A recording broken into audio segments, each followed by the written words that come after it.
Hey, what's going on? I'm your host Fahad JobsWala, and I'm student and interview captain at Rehan School Online Academy. I welcome to all of you with another amazing conversation of Future Jobs podcast.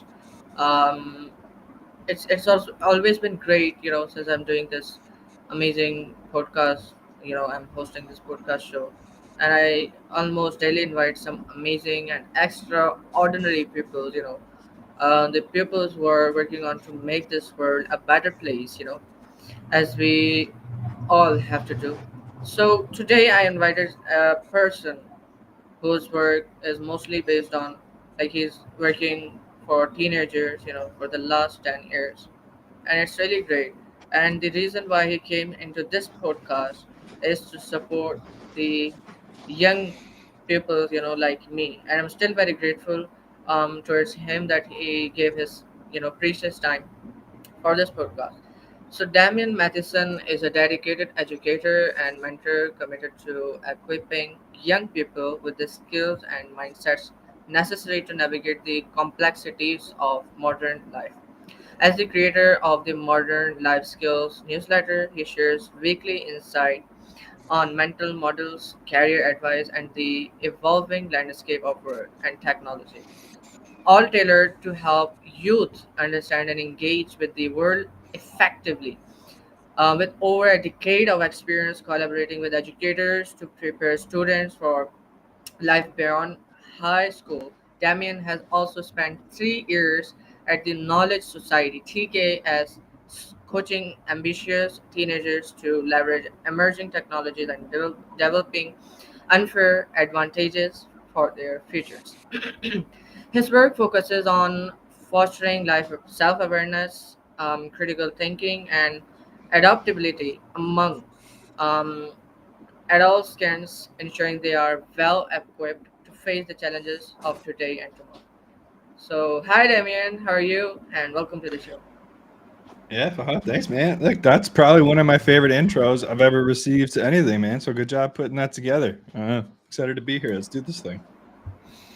Thank you so much, Damien. You deserve more. You know, I believe you deserve more. The working you're doing is absolutely amazing because I believe that in our academic, as we have the format in our academic institutions, they teach some important subjects which are also very important in this world to educate them with, but they don't teach practical life skills with the which child really need in this world, to survive in this world.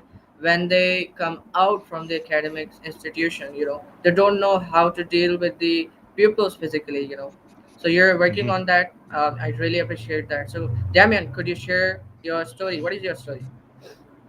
Sure. So I'm gonna give you guys. I'm gonna give you the long version, but I'm gonna make it short for you. I'll kind of explain the why behind what I do. We hear a lot, especially when we're younger, people telling us to follow our passion, all that kind of fun stuff. I don't necessarily agree with that advice specifically. It's really hard for a lot of people to discover what their passion is. I think some people might never do that. I think it's better advice from my perspective to, yeah, look for things that you're interested in, and the way to do that is to expose yourself to a whole bunch of different experiences, try things, be curious, be open to failure, um, and use interest as kind of a navigation point to find the direction that you want to head into. But don't get married to that word passion, because you can't control whether you become passionate about something, but you can control whether or not you're being curious about the world that's in front of you. So I say that because I wouldn't necessarily describe what I'm doing as a passion of mine, but I do really enjoy it. And I've been doing this now for a little over a decade. So the short version of this is that when I was your age, Fahad, maybe just like a little bit older, maybe I was 16.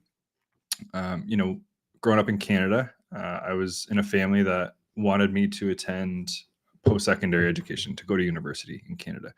I didn't really know what I wanted to do at that point, because I'd only been exposed to what I was exposed to in high school. I only knew, a handful of careers that existed. It's still a problem today with a lot of the high school students that I encounter, that the number of occupations or job titles that they can list is very small, and it's still a lot of the big ones like police officer, firefighter, lawyer, doctor, things like that. And that was my experience as well as a teenager. But um, I know I was having dinner one night with my family. It was my older brother and my mom, and they basically sat me down and said, Damian, you need to go to university. And we think you should go and eventually become a lawyer. I was interested in law. It was one of the courses that I took in high school. Um, I enjoyed watching the TV shows where we had lawyers doing cool stuff and making good money, but I didn't really have a lot of context in it beyond that. Um, I listened to them though, because you listen to your parents, and society says lawyers a good job. So I went to university and I took a program that was designed for students who thought they wanted to go to law school, or were interested in the legal field in general. Right? You do a 4-year undergrad and then you go to law school. You can do any kind of undergrad you want and then go to law school, but this one was a lot of things that were relative to the world of law, criminal justice, public policy, like understanding how the government works, psychology, understanding how our minds work, things like that. And luckily, as part of that 4-year program, they offered the ability to get to work with a few different professionals in the legal system. So judges, lawyers, people who are called justices of the peace, things like that in the Canadian legal system. And it was through that experiential meaning actually getting to physically try the thing and experience the thing, not just read about the thing. It was through that experience that I learned that, wow, this actually isn't a career that I could see myself in at all. And for any young people that are listening to this right now, that's one of the biggest pieces of advice that I give to teenagers who are trying to make these big decisions for themselves. One of the best ways to know if you like something or not is to actually try to do the thing, or at least talk to people to understand what they're doing in that field and in their role in their day-to-day. There's so many young people that I coach that make decisions about a post-secondary program that they want to pursue, or even a potential career they think they want to work in, and never having actually talked to somebody who does that as a 9 to 5 or as an actual job. They just read about it or were told that it was a good career. So if you have an opportunity to experience the thing, do it. And if you don't have an opportunity in front of you, go out there and create it. Like Fahad just reached out to me. We had never talked before. He asked for this, right? You can do the same thing for careers. If you think a mechanical engineer is an interesting occupation or program that you want to pursue in university, go do some research online. Go on LinkedIn, find somebody who's a mechanical engineer and ask to learn a bit more about what they do for work. Maybe even shadow them if they live close by and spend the day with them. And you'd be surprised, not everyone is going to say yes. Not everyone is going to answer you, but people will absolutely say yes. Older people like myself love to contribute and pay it forward to young people who are showing a lot of enthusiasm and putting in effort to make more informed decisions about their future. So that was a bit of an aside. But anyways, I learned through that experience that I didn't want to become a lawyer. It wasn't the path for me. I got very lucky and I found out about another program that was being offered at a different university in Toronto in Canada. This was after 4 years of just spending a lot of time and effort and money in a Bachelor of Arts program that I now had no clue what I was going to do with, because I thought I was going to go to law school and then changed course. It wasn't for me after all. Luckily, this new program that I learned about was in the middle of what's called an incubator. So a place where if you want to build out a technology company, you can use their space and their resources and their mentorship. And it's this kind of like ecosystem. It's this really active place where entrepreneurs hang out and build their companies. And this program that I was a part of, there was a university that was attached to that incubator, and they had this idea for an experiment and said, let's just put a bunch of university students in the middle of this incubator, tell them to build a company, and it's going to be a pass-fail kind of course. So it's 3 months, no exams, no textbooks, nothing like that. We're just going to split them up into 2 teams, give them some fundamentals of business 101, and then say, look, guys, you have 3 months to build a business and then pitch it to us at the end of the 3 months. And if you do that, you'll pass. And if you don't, you'll fail. And that was my kind of first introduction to the world of entrepreneurship, because my family are not entrepreneurs. They're not all, not even technologically savvy. So to be immersed in an incubator of technology entrepreneurs was a completely new world for me. And it lit a fire under my butt, so to speak. I got really interested in it and really excited about it. In that program, we did start a company and we ran it for about 1.5 years, and then it died. It just wasn't going to be the thing that we were going to continue with for forever, but it was a very fun project. And then at the end of that time, again, I was at this inflection point of not knowing where I wanted to go with my life, but knew I was interested in entrepreneurship. Had some made some great connections and friends throughout that kind of last couple of years, that experience in that incubator. One of which, a mentor, told me to apply to this kind of new job in this new division of this company that she had worked for a long time, and it was a bit more of a sales role. So I was calling people that weren't expecting my call and asking them if they wanted to spend some money on something that would help promote their business on Google, essentially. I did that for a year. I learned a lot of important life skills through that environment about confidence and how to talk to people and how to communicate and how to ask for things, which I carry with me today, which I'm really grateful for. But I knew that wasn't going to be my forever thing either. I enjoyed the environment, I enjoyed the people, but wasn't that interested, to go back to my point earlier about kind of using interest as your direction for your curiosity to figure out where you want to go. Um, so what I did is I took action, and I started going to a bunch of events to meet people. They have there's this website called Meetup, and it's all around the world. So if you just Google the word Meetup, you'll see it, and you can see if there's any events that are being organized in your area. Anyone can organize an event on Meetup, and I specifically went to look for networking events because I learned from my experience building that company just previously. Before, there were a lot of networking events that were being hosted in that incubator that we were working out of, and it's a great way to meet people and, to my point earlier, learn about new things and learn about what people are doing, and have a conversation with them about it, not just read about it. So I said, I'm going to go to a bunch of networking events. There's a world of business that I don't know about. I'm just going to go and try to figure out what opportunities exist. And luckily, through that experience, I met somebody who was starting the company that I'm at now, and it's called My Blueprint. It's a Canadian education technology company that builds software that helps teenagers in high school kind of research and create a plan for what they want to do after high school. So researching careers, post-secondary programs, learning about themselves and what they're interested in, and a whole bunch of other stuff. It's used by a little over 1 million students across Canada, and I've worked in a variety of different roles in that company over that time. But right now I'm in a really interesting role that we created called Special Projects, which really just means that we have a lot of students using the platform, and we have a lot of school boards and educators that use it with them.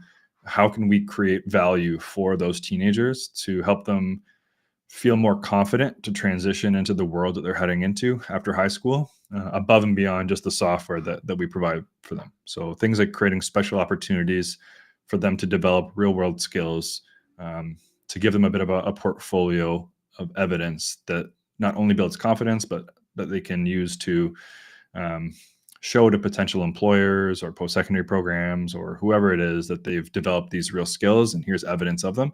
Because your point earlier, Fahad, school still, and I know there are exceptions to the rule. Like your school seems like they're doing something pretty interesting with it, but most schools are still pretty focused on content consumption in traditional subject areas, and a lot of students don't leave school with a rich portfolio of evidence that they can speak to as to how those projects help them develop real world skills. So I'm trying to create those opportunities for students to complement what they're doing in the classroom. And just to wrap up this long intro, but over the course of those 10 years, I spent a lot of time getting to understand teenagers and the decisions that you guys have to make. I spent 3 years pretty recently in a program coaching teenagers to build really interesting projects that help them develop not only life skills, but mindsets and technical capabilities to understand how to leverage emerging technologies to solve important problems in the world. So helping young people realize that they're capable of more and that they can get started today and they don't need permission to do really important things is something that I'm extremely interested in, but I don't know if I'm passionate about to kind of close the loop on this whole thing.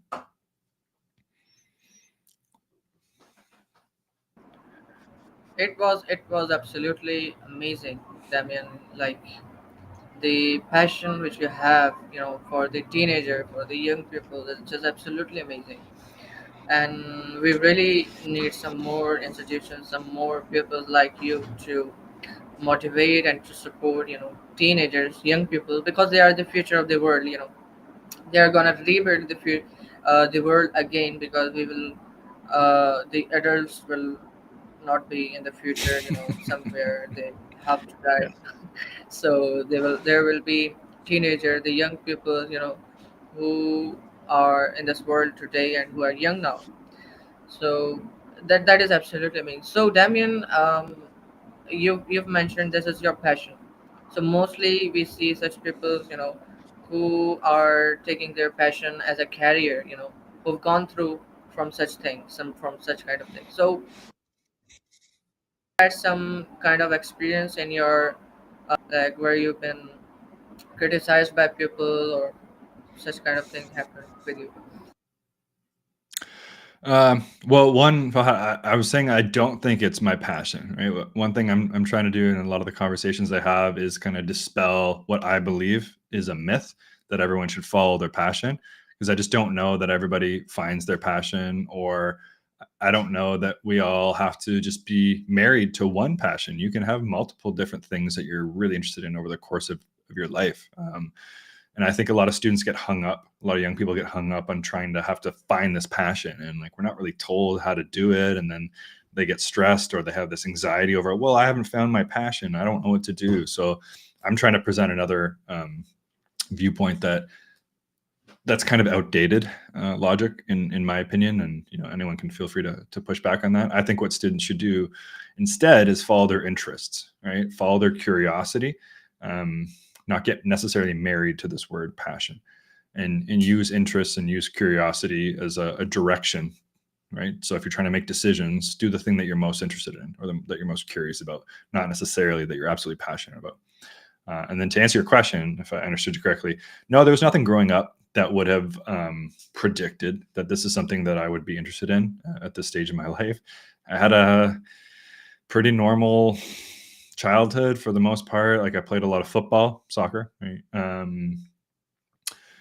In high school, no, when I was in high school, like as soon as I was old enough to really start thinking about life after high school, I was interested in law, right? Like I mentioned before. So for a long time, I was telling everybody that I was going to be a lawyer. That was probably the path that I thought I was going that I did think I was going to pursue. So no, if you asked me when I was your age, or even just before I started this work, 10 years ago, if I would be as interested as I am in helping young people make more informed decisions about their futures, I would have thought that was wild. And that's one of the cool things about life, is that you're going to take so many twists and turns and different unexpected paths along the way, that I think that actually makes it interesting. There's a lot of spontaneity. There's a lot of um, times in life where you're going to end up in one year in a place that you never expected to be in, just because we can't predict the future. So being open-minded to new opportunities and new paths, and not expecting everything to go a certain way, I think will make life a lot easier and more fun for people. So hopefully that answered your question, Fahad. It really did. It really did. So putting uh, teenagers, into the business path, is that helpful for the teenagers, or do you believe that it creates a, because it really does, according to my experience, when you get into the business field, you obviously, face up and down, because it's the part of the business, so they get depressed, and getting depressed in such age and such young age, is it not like um use what to say, dangers for them? Well, I mean, expand a bit on what you mean, Fahad. So when you say like getting teenagers or getting students into the business, what do you mean? Like telling teenagers to start a business? Yeah, telling teenagers to start their business and putting them into the business field. Hmm. Well, so the way that I've always typically looked at it, I'm not telling students to start a business, right? Like, I'm not necessarily focused on getting kids interested in entrepreneurship. That might be a nice byproduct, like a second order benefit, a consequence of them learning or building some of these projects. But what the advice I usually give to young people at this stage of their life is build projects, don't build businesses. Businesses are complicated, messy things with legal implications, and can cause an undue amount of stress and anxiety that aren't necessary. Like, what is more important, I think, at this point, and there's always exceptions to the rule, right? There's some really cool stories of teenagers who have started businesses. If you want to start a summer business where you're like mowing the lawn or doing work around the house for people in your neighborhood or whatever to make some cash, then yeah, absolutely go for it. But I'm not saying that teenagers should start some tech business and try to raise a bunch of money and that should be their primary thing. I think as a teenager, my advice is your primary thing should be to explore, to do a bunch of different projects, to try as many things as you can, to figure out what you like and what you don't like, right? To go back to that experiential piece before that we talked about. And starting a business is not really the right way to do that, because when you start a business, you're kind of locked into that business and you want to see it succeed and you want to invest in that one thing. Whereas I'm saying, no, be curious, do this, do a project over here for a month, and then do a project over here for a month, and then try this thing over here for a month, right? So I actually don't think that young people should start businesses. I think they should build projects. Amazing, like if they will experience different kind of things, they will be able to learn more, about the physical world, about the physical things. That's absolutely helpful and a great advice. So how do you define modern life skills, and why do you believe they're crucial for today's youth? All right, cool. So for 3 years, I was a coach in this program called TKS. It's called the Knowledge Society, and everybody who's between the ages of 13 and 17, I would encourage you guys to check out the website tks.world. It's a very cool program. They offer financial aid to make it easier for students in different parts of the world to participate. It's a 10-month program. It runs from September to June. You're mixed with some of the most ambitious, curious high school age students from around the world. And again, really what's happening is you're being coached through these projects where you learn how to apply emerging technologies to solve big problems, but you also learn a lot of mindsets and life skills. And it's these things that I took from the program, and I'm trying to spread to a wider audience through that Modern Life Skills newsletter. And I've tweaked it slightly for the context of the newsletter, especially given the role that I'm in now back with the company I'm at, My Blueprint. So I mix in a bit more career stuff. But the reason I started it, and then I'll explain kind of what those things are specifically.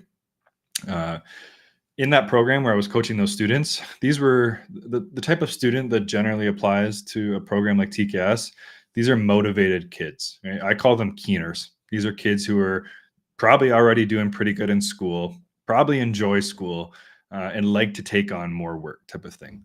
That's why they are trying to sign up to another program that sits on top of school that they don't get credit for, and that's extra work on top of school. Right?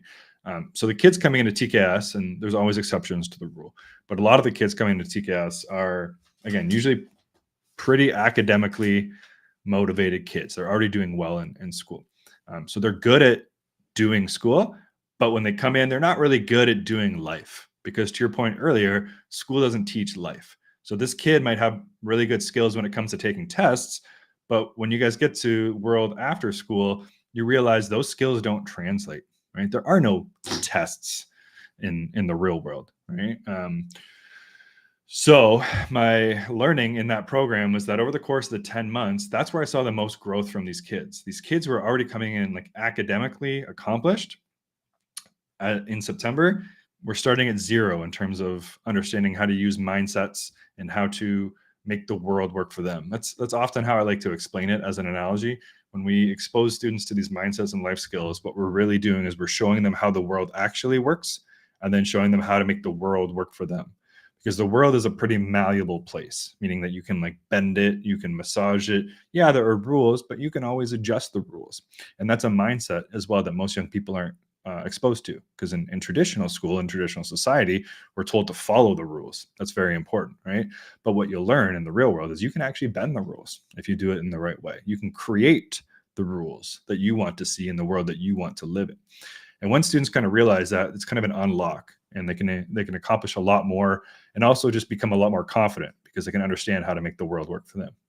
So what I'm trying to do is I'm trying to take some of that I saw work really well in this TKS program, where each week when we met with students, one of the things we would do is we would talk about a different mindset. Mindset can be everything from, figure it out, which is stop waiting for someone to tell you what the answer is and go figure out how to do it yourself, to boss mentality, which is confidence. There's a whole bunch of these different mindsets that is really just a way of thinking in your head about how you can make the world work for you. And then life skills, which are just like practical life skill advice. And it could be everything from how to be a better communicator and speaker, to how to write a good email, and do cold outreach and book somebody for a podcast because you want to start to build a relationship with them that you can leverage for future opportunities. Stuff like that that is not part of traditional school curriculum. So my idea with the newsletter was to, I can't control how many kids are in the TKS program. There's only so many kids in it, and I'm not involved with TKS directly anymore. But I thought by taking some of the ideas around mindsets and life skills that they talked about, which are not exclusive to TKS, right? TKS didn't invent these mindsets or life skills. They've just figured out a really smart way to package them and create a forcing function for teenagers to apply them and not just read about them. But I thought by putting them out there in the world through this newsletter, the more people would be exposed to them and more people would benefit from them.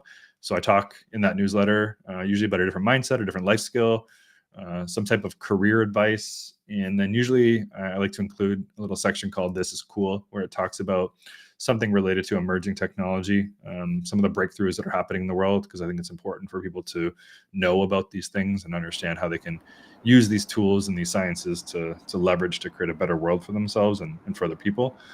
That's generally, and what I try to do is, instead of me just talking about these things, I try to find examples of those things from the internet, largely LinkedIn. I take a lot of screenshots from LinkedIn and I include them in the newsletter so that there's what's called social proof, where you can see an example of other people applying these mindsets and these life skills. So it's not just me talking about it, but it's being validated by other people in the world.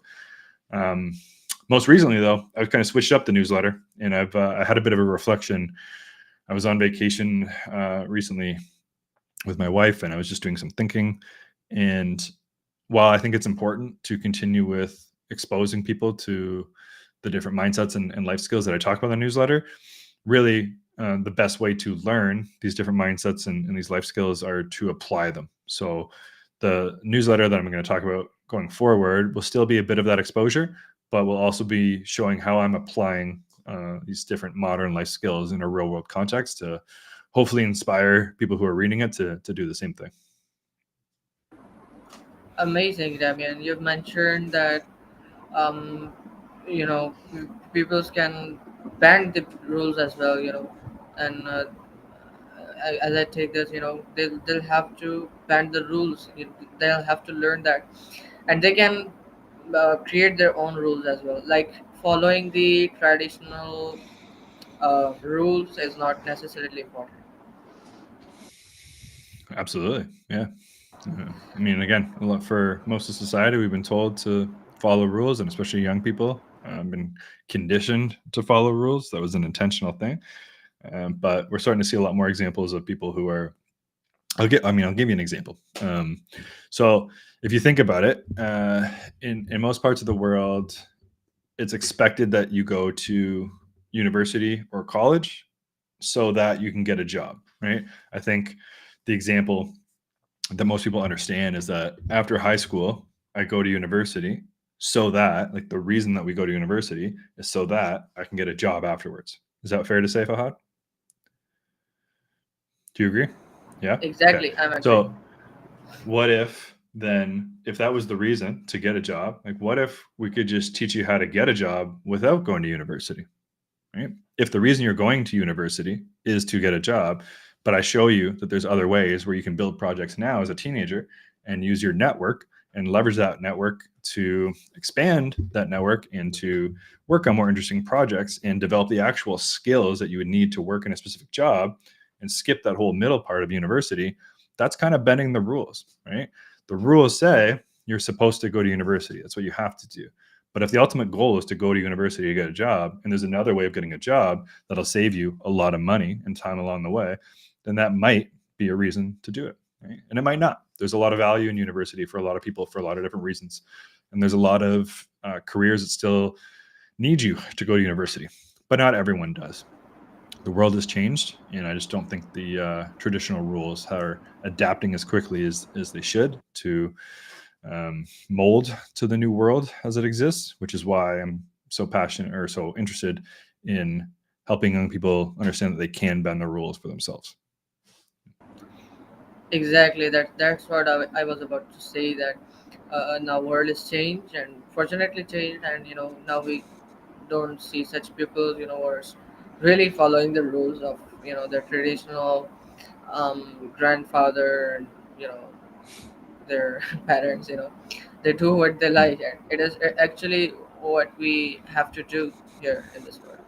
So thank you so much, Damian Matheson, for giving me your most precious and valuable time. I've committed you for 30 minutes, and it's time now. I'm very grateful to you that you gave me your precious time, and this conversation was really helpful for the people, for the actually young people, who are struggling with any kind of thing, in this world. And we just have to be very practical in our life, because it's not necessarily important to just follow the rules and to just go to school and to complete your academic studies, and now you are you know out of your school and you're struggling in the practical world. So you have to experience the practical world, how people actually are, and how the world works. So thank you so much, Damian, again, and thank you so much, viewers, for watching and listening to us. Inshallah, meet you soon with another amazing podcast with another amazing guest. Till then, stay peace.